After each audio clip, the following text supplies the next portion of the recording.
Greetings, human. I am Valentine, and this is my assistant, Cole.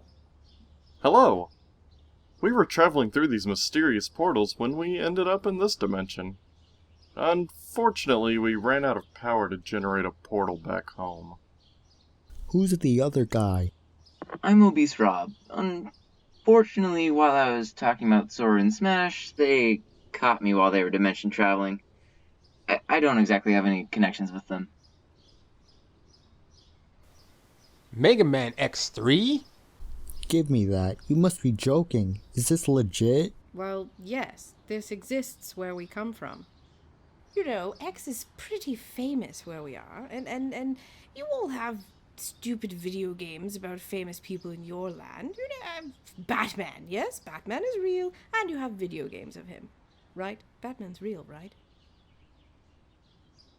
Mega Man X3 is the sequel to Mega Man X2 and the third game in the Mega Man X franchise. After the success of Capcom's Mega Man X2, Capcom decided to give the series a go one more time. X3 focuses on a world where Reploids and humans live. Those who create violent acts are deemed as mavericks.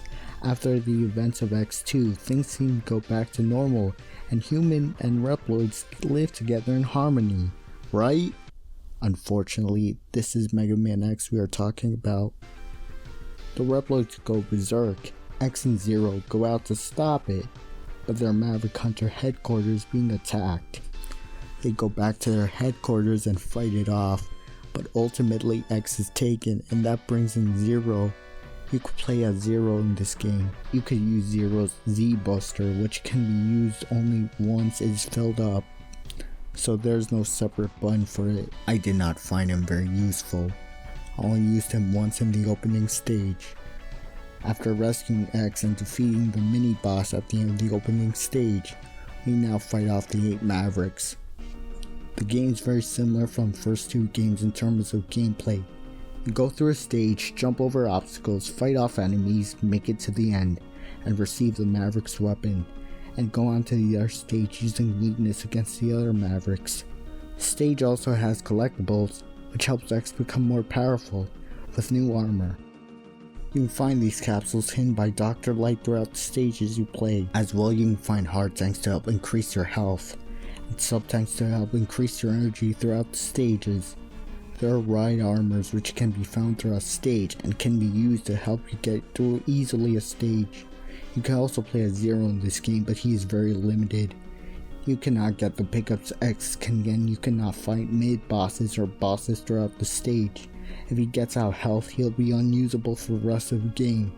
I did not use him. X3 uses the same processor as X2. The CX4 chip is used, which allows for 3D rotation, enlargement, and shrinking of wireframe objects. This made the game very costly and rare in North America and Europe, as the Super Nintendo was also nearing its end. So this is real. Yes, and we think the game This game's so different from the original too. The music in this game consists of the same guitar used in most of the songs. X1 had some variety and creative ways to use the guitar.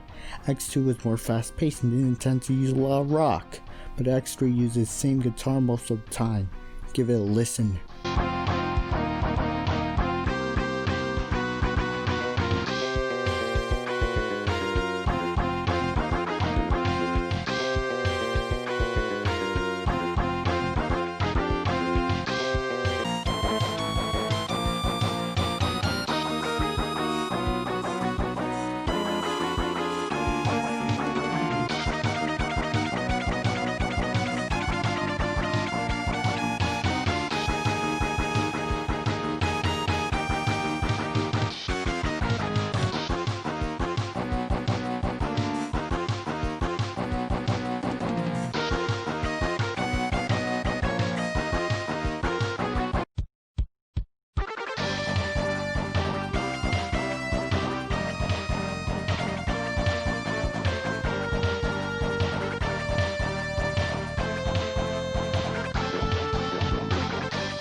Okay, so at the end of the final stages, these stages are not that long.